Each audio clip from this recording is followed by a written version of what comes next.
चिटकुलपुर गांव की सुबह हमेशा की तरह शांत थी, लेकिन भुवन के घर में एक अलग ही हड़कंप मचा हुआ था। भुवन दालान में बैठा एक बड़ी सी डायरी में कुछ लिख रहा था। तभी उसकी पत्नी सुमति हाथ में चाय का ग्लास लिए बाहर आई। सुमति चाय का ग्लास मेज पर पटकते हुए कहती है, लो पी लो। सुबह से ये मुंशीगिरी चल रही है।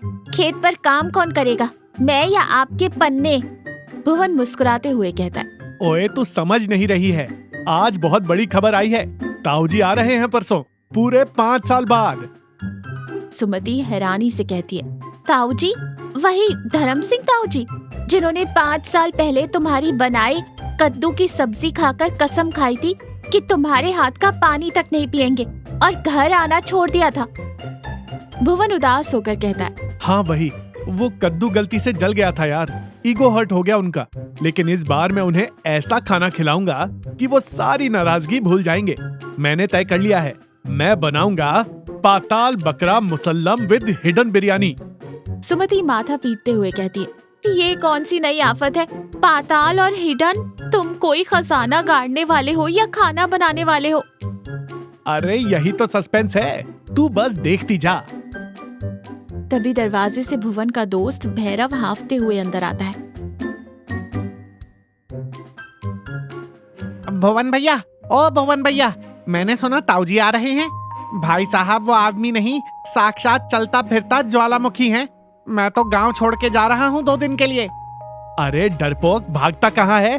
तुझे मेरी मदद करनी है। हमें आज रात ही खेत में एक बड़ा गड्ढा खोदना है, 7 फुट गहरा। गड्ढा 7 फुट? भैया ताऊजी नाराज जरूर हैं, पर उन्हें सीधा दफनाने का प्लान बना लिया, पुलिस पकड़ लेगी हमें। अबे ओ सन्नासी, दफनाना नहीं है, हम उसमें ओवन बनाएंगे जमीन के अंदर। चल अब औजार तैयार कर। रात का अंधेरा। भुवन और भैरव लालटेन की रोशनी में पसीने से लथपथ फावड़ा जला रहे हैं। गड्ढा लगभग तैयार है। भैरव हांफते हुए कमर सीधी करते हुए कहता है, भैया मेरी तो कमर टूट गई। अब ये तो बता दो, इस गड्ढे में पकेगा क्या? सुन, हम लाएंगे एक पूरा साफ किया हुआ बकरा, उसके पेट के अंदर भरेंगे बेहतरीन मसालों वाले कच्चे चिकन की बिरयानी, फिर उस बकरे को चारों तरफ से सिल देंगे। भैरव मुंह खोल कर कहता है, बकरे के अंदर मुर्गा और मुर्गे के अंदर चावल? भैया ये खाना है या कोई रूसी गुड़िया? भुवन हंसते हुए कहता है, यही तो कला है। और सबसे बड़ी बात, हम बकरे को इस गड्ढे के अंदर सीधा नहीं रखेंगे। गड्ढे में नीचे आग दहक रही होगी। हम ऊपर 2 मजबूत बांस गाड़ेंगे और बकरे को उल्टा लटकाएंगे, एकदम उल्टा। भैया उल्टा क्यों? सीधे में क्या बकरे को चक्कर आ रहे हैं? अरे मेरे विज्ञान के दुश्मन, जब बकरा उल्टा लटकेगा और धीमी आंच पर पकेगा तो बकरे के मांस का सारा असली रस रिस रिस कर अंदर मौजूद चिकन और बिरयानी के चावलों में जाएगा। स्वाद ऐसा होगा कि सीधा दिमाग सुन्न पड़ जाएगा। भैरव लार टपकाते हुए कहता है, भैया सुनकर ही मेरे पेट में चूहे डांस कर रहे हैं। लेकिन अगर बांस टूट गया और बकरा आग में गिर गया तो ताऊजी हमें उसी गड्ढे में गाड़ देंगे। इसीलिए तो मजबूत बांस चुनकर लाया हूँ। कल सुबह से मैरिनेशन शुरू होगा। भुवन और भैरव एक बड़ी सी चारपाई पर बैठे। उनके सामने एक बड़ा साफ किया हुआ बकरा रखा है।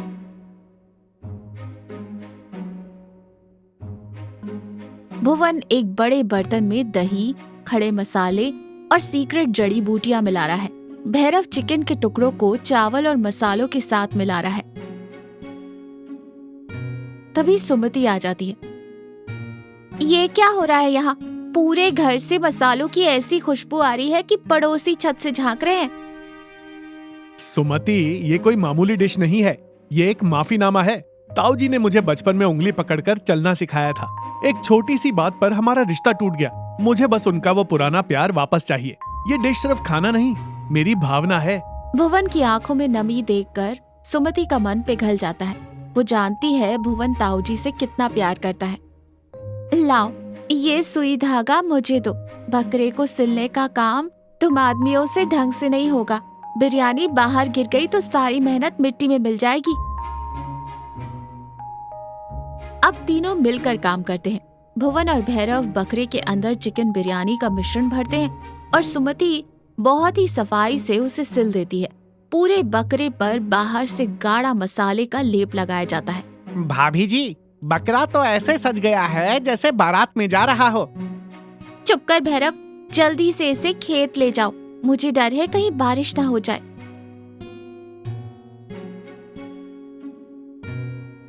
गड्ढे के अंदर लकड़ियों और कोयले की शानदार आंच तैयार है। धुआं खत्म हो चुका है और सिर्फ लाल दहकते अंगारे बचे हैं। गड्ढे के दोनों तरफ 2 मजबूत बांस गाड़े गए हैं और उनके ऊपर एक आड़ा बांस बांध दिया गया है। भुवन और भैरव मिलकर उस भारी भरकम बकरे को लोहे के तारों की मदद से पिछले पैरों के सहारे ऊपर बांस पर उल्टा लटका देते हैं। भैरव लटके हुए बकरे को देखकर कहता है, भैया, देखकर ही मुंह में पानी आ रहा है, पर ये पकेगा कब तक? शांति रख। इस धीमी आंच की गर्माहट में ये बकरा और अंदर की बिरयानी पूरी रात और कल सुबह तक आराम से पकेगी। नीचे दहकते अंगारों की आंच से बकरा धीरे धीरे पकने लगता है।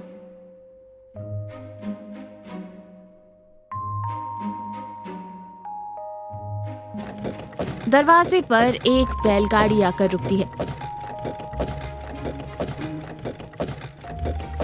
ताऊजी अपनी उसी पुरानी रौबदार मूंछों और हाथ में एक मोटी लाठी लिए उतरते हैं। उनके चेहरे पर वही पुराना सख्त भाव है। सुमति और भुवन आगे बढ़कर पैर छूते हैं।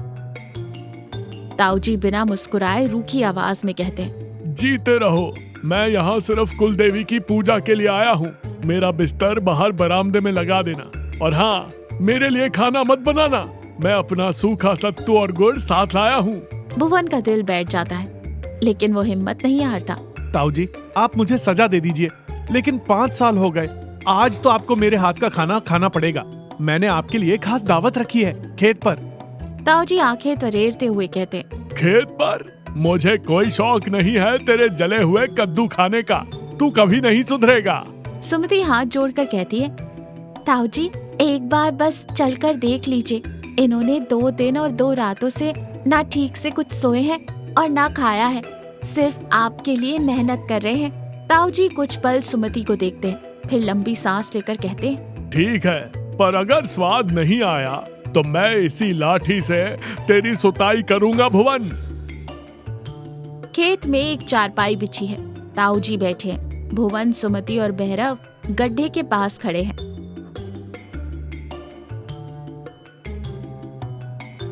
उल्टा लटका हुआ बकरा पूरी तरह से पककर सुनहरा भूरा हो चुका है। आग की आंच से बाहर का हिस्सा एकदम क्रिस्पी और अंदर से बेहद नरम लग रहा है। भैरव, ध्यान से वो बांस पकड़, बकरे को नीचे उतारते हैं। भैरव बहुत ही सावधानी से बांस पकड़कर बकरे को नीचे उतारता है। जैसे ही बकरा नीचे उतरता है, एक ऐसी जबरदस्त मन मोह लेने वाली मसालों, भुने हुए गोश्त और सौंधी आंच की खुशबू बाहर निकलती है कि चारों तरफ का माहौल महक उठता है। ताऊजी, जो अब तक मुंह फेरे हुए बैठे थे, अचानक सीधी कमर करके बैठ जाते हैं। उनकी नाक फड़फड़ाने लगती है। वो खुद से बुदबुदाते हुए कहते हैं, ये खुशबू कैसी है? इसमें तो शाही मसालों और केवड़े की महक है। भुवन और भैरव बहुत ही सावधानी से बकरे को बांस से खोलकर एक बड़े से थाल में रखते हैं। ताऊजी लाठी टेकते हुए पास आते हैं। ताऊजी हैरानी से कहते हैं, तूने इसे जमीन के अंदर बांस पर उल्टा लटका कर पकाया है। ये तो नवाबों का तरीका है, पर ये फूला हुआ क्यों लग रहा है? भुवन चाकू निकालते हुए कहता है, ताऊजी, असली खजाना तो इसके अंदर है। भुवन चाकू से बकरे के पेट के धागे काटता है। जैसे ही पेट खुलता है, अंदर से भाप का एक बड़ा बादल निकलता है और उस भाप के साथ नजर आती है एकदम खिले हुए चावलों वाली रसीली चिकन बिरयानी। बकरे के रस्ते चावलों और चिकन को एक ऐसा गहरा रंग और स्वाद दे दिया था जो किसी भी साधारण बर्तन में पक नहीं सकता था। भैरव आंखें पोंछते हुए कहता है, भैया, ये तो जन्नत का नजारा है। अब लाठी पड़े तो पड़े, मैं तो खाऊंगा। भुवन एक प्लेट में थोड़ी सी अंदर की बिरयानी और बाहर के गोश्त का एक नरम टुकड़ा निकालकर ताऊजी के सामने रखता है। चारों तरफ सन्नाटा है, सिर्फ पत्तों की सरसराहट की आवाज आ रही है। ताऊजी धीरे से एक निवाला अपने मुंह में रखते हैं। वो आंखें बंद कर लेते हैं। वो निवाला चबाते हैं। 10 सेकंड, 20 सेकंड और कुछ नहीं बोलते। भुवन पसीने से भीग रहा है। अचानक ताऊजी की आंखें बंद हो जाती हैं। आंसू की एक बूंद छलकती है और उनके गाल पर आकर गिरती है। क्या हुआ ताऊजी? मिर्च ज्यादा हो गई क्या, या मांस कच्चा रह गया? ताऊजी आंखें खोलते हैं। उनका वो सख्त चेहरा अब एकदम मोम की तरह पिघल चुका है। वो लाठी एक तरफ फेंक देते हैं और अपने दोनों हाथ बढ़ाकर भुवन को गले से लगा लेते हैं। पागल लड़के, ये खाना नहीं जादू है। बकरे के रस में पकी मुर्ग बिरयानी, ऐसा स्वाद तो मैंने अपनी पूरी जिंदगी में नहीं चखा। तूने सिर्फ गोश्त नहीं पकाया भुवन, तूने मेरा वो मरा हुआ दिल और झूठा अहंकार भी इस आग में पिघला दिया। भुवन की भी आंखें भर आती हैं और वो ताऊजी के पैर छूता है। बस आपका आशीर्वाद चाहिए था ताऊजी, और हाँ, आपका पेट, क्योंकि ये पूरा बकरा हमें ही खत्म करना है। सुमति मुस्कुराते हुए आंसू पोंछती है। वाह मेरे भुवन भैया, तो इसी बात पे सब टूट पड़ो। आज कोई डाइट वाइट नहीं चलेगी। सुमति हंसते हुए कहती है, भैरव तुम रहने दो, तुम तो वैसे भी डर के मारे गांव छोड़ने वाले थे।